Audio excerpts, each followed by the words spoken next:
On a Tuesday morning in October 2009, a woman who had just delivered one of the most celebrated film performances of her generation sat alone in her kitchen and forced herself to eat a meal she did not want. Not because she was hungry, not because her body was asking for it, because she had finally arrived at the understanding that the war she had been conducting against herself for years was a war she could not continue to fight and remain functional as a human being. She had spent the better part of a decade doing what the industry that employed her had communicated was required: monitoring, restricting, treating food as a problem to be managed with discipline and vigilance rather than as something that could coexist with a life she actually wanted to live. The people in positions of authority over her career had communicated this so consistently and so matter-of-factly that the behavior had stopped feeling like something imposed and started feeling like something chosen, like something she was doing because it made sense rather than because she had been taught that it was the price of being allowed to work. She told this story publicly years later with the kind of directness that does not leave room for comfortable distance between the speaker and the audience, the specificity of it, the way she described the normalization of something that should not have been normal, the way she articulated how completely the messages of an industry had become indistinguishable from her own thoughts about her own body. Millions of women watching and reading recognized exactly what she was describing, not because it was extraordinary, because it was ordinary. Because the experience of being taught to be at war with your own body is not a niche experience belonging to people in exceptional circumstances. It is the water that a significant portion of women in contemporary Western culture have been swimming in since childhood. This is the story of how that happened, how a set of cultural forces converged over the course of the 20th century to produce a mass relationship between women and their bodies that is measurably harmful at a population level, and that has proven extraordinarily resistant to change despite decades of awareness about its consequences. The starting point is genuinely historical, because the current moment cannot be understood without understanding how recent and how constructed the cultural standard that generates so much damage actually is. For the majority of recorded human history, the body associated with feminine desirability and status was not a thin body.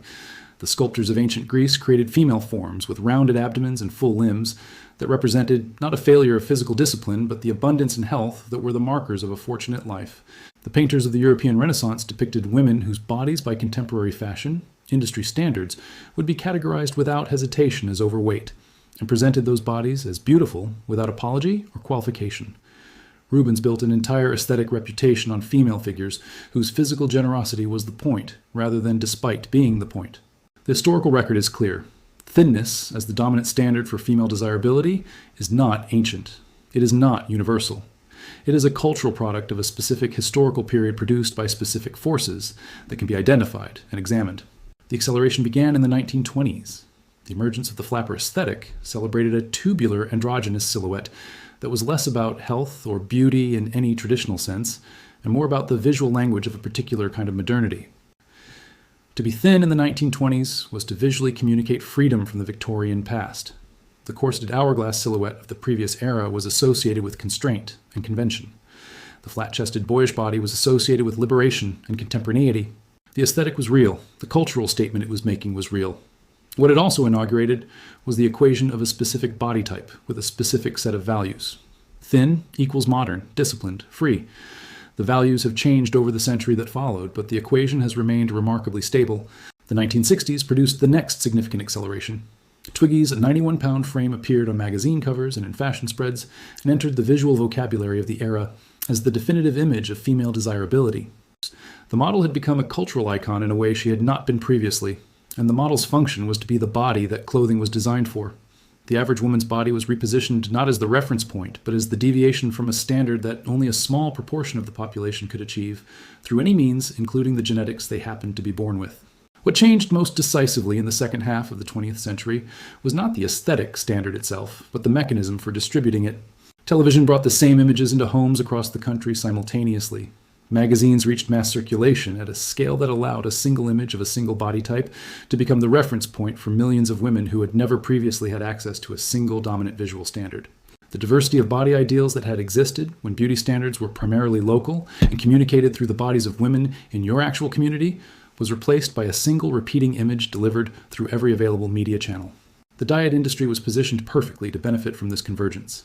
It had been building its infrastructure for decades, and what the mass media saturation of a single thin body type gave it was the universal standard it needed to function at scale. The business model required that the standard be both aspirational and achievable. If it were simply unachievable, the hopelessness would eventually suppress the purchasing behavior. If it were easily achievable without products and interventions, there would be no market. The standard needed to be close enough to seem possible and far enough away to require continuous investment. The global diet and weight loss industry generates revenues exceeding $250 billion annually. This figure has grown consistently for decades through economic booms and recessions because the psychological mechanism driving it is not sensitive to economic conditions. The belief that a woman's body is inadequate and correctable does not respond to changes in the stock market. What that money has funded is a vast ecosystem of products, services, and media and cultural reinforcement that has been extraordinarily effective at maintaining the conditions that generate the demand. The diet industry does not simply respond to the cultural anxiety around women's bodies. It actively produces and sustains that anxiety because the anxiety is the market. The public health consequences of this ecosystem have been documented extensively and remain insufficiently responded to at a policy level. Eating disorders carry the highest mortality rate of any psychiatric condition. Anorexia nervosa kills approximately 10% of those who develop it over a 20-year period. This figure includes deaths from medical complications of the disorder and deaths from suicide. Bulimia nervosa creates long-term physical damage to cardiac tissue and to the esophagus and to the kidneys that persists long after behavioral symptoms have been addressed. Binge eating disorder, which is the most prevalent eating disorder across all genders and age groups, is still insufficiently recognized and insufficiently treated in clinical settings, despite the substantial research literature documenting its prevalence and consequences. These conditions do not emerge in isolation. They emerge from environments, from families and peer groups and industries and media ecosystems and cultural narratives that have communicated consistently across years and decades that the body a person has is not an acceptable body. That the distance between the body a person has and the body they should have is a problem requiring active correction. That the ability to maintain a body that approaches the cultural standard is evidence of discipline and self-worth. That failure to maintain such a body is evidence of their absence. The eating disorder is the logical endpoint of these messages taken seriously by a person who takes things seriously, understanding it as pathological individual behavior rather than as a predictable response to a pathological cultural environment has historically resulted in treatment approaches that address the individual without addressing the environment she returns to after treatment. The recurrence rates for eating disorders are high enough to indicate that this approach has significant limitations. Hollywood is not the cause of the cultural environment that produces these outcomes, but it has been one of the most powerful amplifiers of the standard that the environment communicates. And the specific experiences of women who have worked in that industry offer a particularly clear window into the mechanisms through which that amplification operates. The casting director who told a size 6 actress she needed to lose 15 pounds before being considered for a leading role was not expressing a personal opinion. She was communicating an industry standard that had been established and maintained over decades through a network of interlocking decisions made by studios and agencies and costume departments and entertainment journalists and awards institutions. These decisions cumulatively determined which bodies were allowed to occupy the center of the cultural frame and which bodies were relegated to the edges or excluded entirely. The women whose bodies were admitted to the center paid a price for that admission. The price was the ongoing management of their bodies to remain within the acceptable range, not as a periodic requirement, but as a constant condition of employment. The meal skipping that became normalized, the extreme exercise that was maintained at levels that would be diagnosed as compulsive outside the professional context that required it, the stimulant use that was discussed openly in certain circles as appetite management, the extreme restriction that became so normalized within the industry that flagging it as unusual felt unnecessary. Jennifer Lawrence's refusal to lose weight for the Hunger Games was significant, not because it was unique as an act of individual resistance, but because of the specific way she articulated what she was refusing. She did not say she disagreed with the standard. She said she had looked at her audience, which included a significant proportion of teenagers, and decided she did not want her body to communicate to those young women that the body she had was not acceptable. She understood that her body functioned as a message to the people watching her, and she made a deliberate decision about what that message would be. The press coverage of her body during the promotional cycle for that film demonstrated with remarkable clarity the mechanism she was navigating. Reviews of her performance included descriptions of her physical appearance. Entertainment media generated substantial content about whether her size was appropriate for the role. The internet produced the specific kind of coordinated commentary that bodies outside the established standard reliably generate. She won the Academy Award for Best Actress. The film earned approximately $700 million. What the commercial and critical outcome demonstrated was something the industry's established assumptions about what audiences required had not adequately accounted for. The assumption that audiences needed to see a specific body type in order to engage with and invest in a character was not supported by the evidence. Audiences invested in Jennifer Lawrence playing Katniss Everdeen, regardless of whether her body conformed to the standard the industry had been maintaining. Lizzo's cultural presence made the same argument at a different scale and in a different register. An artist whose body represented everything the fashion industry had spent decades communicating should be avoided was selling out arenas and generating streaming numbers that made every prior argument about the commercial non-viability of bodies outside the standard look like exactly what it was. A self-serving assessment made by industries whose business models depended on maintaining the inadequacy of ordinary women's bodies. The hostility directed at Lizzo was real and documented and specific. It did not come primarily from audiences. It came from the media and internet ecosystems whose engagement models are built on bodies that violate the established standard-generating commentary that punishes that violation. The specific form of the hostility was consistent across its many instances. Concern, framed as worry about health and well-being, presented as the opposite of the body-based judgment it actually was. Lizzo responded by making the hostility part of the work. She documented it. She named it. She described her experience of choosing to love herself in an environment specifically designed to make that choice difficult, and presented that process not as achieved, but as ongoing and imperfect and real. The connection she built with her audience was built on that honesty, rather than on the aspirational distance that conventional celebrity maintains between the performer and the people watching. The body positive movement that had been building through social media channels across the 2010s represented the first moment when the alternative to the dominant standard had a distribution mechanism that matched the scale of the mechanism distributing the standard itself. Plus, size content creators built audiences numbering in the millions. The market that the fashion industry had told itself did not exist in significant commercial quantities revealed itself to be enormous and to have been underserved for decades, not because there was no demand, but because there had been insufficient supply of content and products that addressed it. The fashion industry's response to this market revelation was revealing in what it showed about the limits of commercial interest as a driver of cultural change. Brands added extended size ranges. Some did this with genuine investment in design and fit and model diversity. Others added a few token sizes and photographed them on models who remained within a very narrow range of the established thin standard, performing inclusion while maintaining exclusion. The consumers they were trying to reach were sophisticated enough to identify the difference consistently, and the brands that performed rather than delivered inclusion generated specific and sustained backlash. The medical establishment's relationship to body size has its own complicated history that runs parallel to the cultural story and has intersected with it in ways that have not always served patients well. The body mass index was developed in the 19th century by a Belgian statistician named Adolphe Quetelet as a population-level statistical tool. It was explicitly designed to describe distributions in large groups, rather than to assess individual health. Quetelet himself stated clearly that the measure could not and should not be applied to evaluate the health or weight status of individual people. This explicit limitation was embedded in the original development of the measure.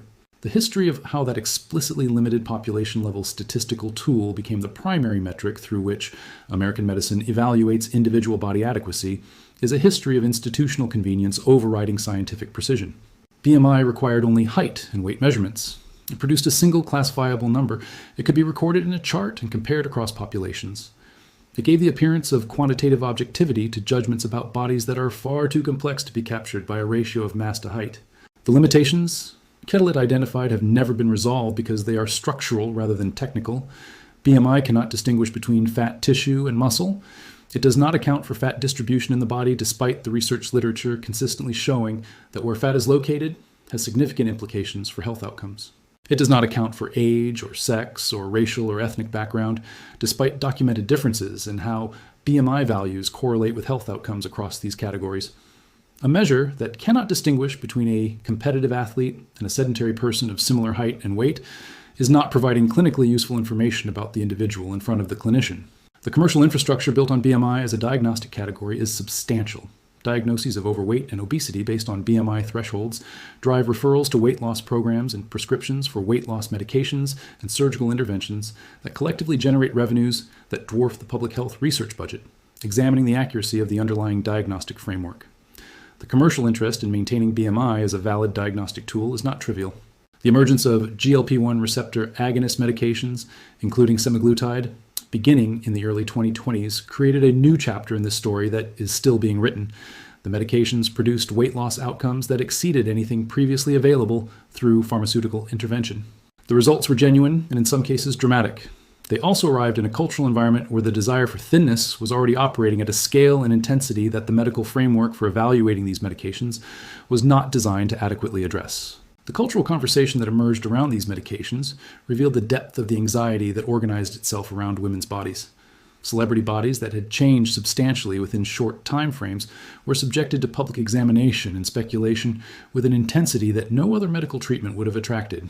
The specific size of famous women's bodies was treated as a matter of public interest and comment in ways that exposed how thoroughly the cultural belief in the public's right to assess and evaluate women's physical forms had been normalized. The eating disorder recovery community watched the emergence of these medications with a mixture of responses that reflected the complexity of the moment. The potential clinical applications for certain presentations were real and were being studied. The cultural context into which the medications were being released was one in which the desire for thinness was already operating at pathological intensity in a significant proportion of the population. The enthusiasm of the uptake reflected not only legitimate medical need, but the depth of the wound that the cultural environment had been inflicting on women's relationships with their bodies for generations. The online environment that had developed around diet culture across the social media platforms of the 2010s created something qualitatively different from the passive harm of earlier media. Television and magazines communicated the standard. They were one-directional. You received the image. The social media ecosystem created a participatory environment. You shared your food diary. You compared your numbers. You participated in communities where the thinner number was always the better number and where the specific language of those communities obscured what was happening inside them with vocabulary that made harmful practices sound like wellness and self-care. The research into how these communities operated was consistent in its findings. Participation was associated with worse outcomes on every measured dimension. The communities continued to exist because the platforms hosting them had limited capacity or limited willingness to intervene effectively in behaviors that were normalized enough to be invisible against the background of ordinary health content. The women who recovered and began speaking publicly about their experiences created a counter-ecosystem that made visible what the disorder had obscured. Recovery accounts that documented not just behavioral change, but the specific psychological and emotional work of rebuilding a relationship with a body that had been an adversary. The grief of understanding how much time and mental and emotional resource the disorder had consumed. The specific challenge of maintaining recovery inside a cultural environment that continued to communicate the same messages that had contributed to the disorder in the first place. The nutrition science that should have been providing stable factual ground for this conversation has its own complicated relationship with the story. The relationship between dietary fat and cardiovascular disease that dominated nutritional guidance and food production practices for decades was based on research that has been substantially revised as additional evidence accumulated. The specific policy choices that emerged from that research created conditions that had their own consequences for population health. The simplicity of the caloric framework for thinking about body weight persists in popular culture, despite a research literature that documents the degree to which individual metabolic responses to identical caloric conditions vary based on factors including gut microbiome composition and hormonal regulation and sleep quality and stress levels that the simple model does not capture. The gap between the scientific literature and the cultural stories people carry about bodies and food and weight is large and has proven resistant to closure. Cultural stories about the body are older and more emotionally resonant than peer-reviewed nutrition science, and they move through communities and generations on different timescales than empirical findings. The belief that a smaller body is a better body is not revised by a meta-analysis. It is revised by lived experience and by the accumulation of representations and by the slow shift of cultural permission around what bodies are allowed to be. That revision is underway. The pace of it is slow relative to the scale of the harm being produced by the existing cultural environment. The visibility of diverse bodies in media and fashion is genuinely greater than it was a decade ago. The conversation about what the established standard has cost is more public and more specific and more honest than it has been. The women who have experienced the harm of a culture organized around the inadequacy of their bodies are speaking about that experience in ways that are finding audiences and building the archive of testimony that cultural change requires. The eating disorder crisis has not resolved alongside these changes. The rates of eating disorders in the adolescent population increased substantially during the pandemic years and have not returned to pre-pandemic levels. The online environments where young people spend their developmental years continue to generate the social comparison pressures that the research literature associates reliably with worse body image outcomes. The forces that produce eating disorders remain more powerful than the treatment infrastructure that addresses their consequences. The distance between the need and the response continues to be large. What has changed is the quality of honesty about what is happening. The woman sitting alone in her kitchen on a Tuesday morning in October 2009, forcing herself to finish a plate of food she had not wanted, was not performing recovery for an audience. She was doing something private and difficult and not at all dramatic in its surface appearance. She was beginning the slow process of treating herself as something other than a problem. That private act belongs to the same stories, the public refusals and the sold-out arenas and the honest interviews and the body-positive accounts and the slowly shifting representation in media and fashion. They are all expressions of the same underlying shift, an accumulation of individual and collective resistance to a cultural arrangement that has been producing measurable harm at population scale for generations. The arrangement has not dissolved. The forces that maintain it remain more powerful than the forces challenging it in most contexts, in most places. The commercial infrastructure built on the inadequacy of women's bodies is not dismantling itself. The media environment that distributes the standard has not stopped distributing it. What has changed is that the harm is more visible, more documented, more specifically described by the women who experienced it. The testimony is accumulating in public in ways that make it harder to maintain the comfortable distance between acknowledging that eating disorders exist and acknowledging that the culture is producing them. Somewhere right now, a woman is sitting with a plate of food she has decided to eat. She is not hungry. The decision is difficult in a way that should not require difficulty. The culture she has been formed by has made it difficult. She is doing it anyway because she has understood that the alternative is to continue paying a cost that was never hers to pay. That decision is not a resolution. It is not the end of anything. But it is a beginning. And the accumulation of those private beginnings is what makes possible the slow revision of the cultural stories that made the decision difficult in the first place. The body a woman has is the body she has. Not a project, not a problem, not evidence of inadequate discipline or wrong choices.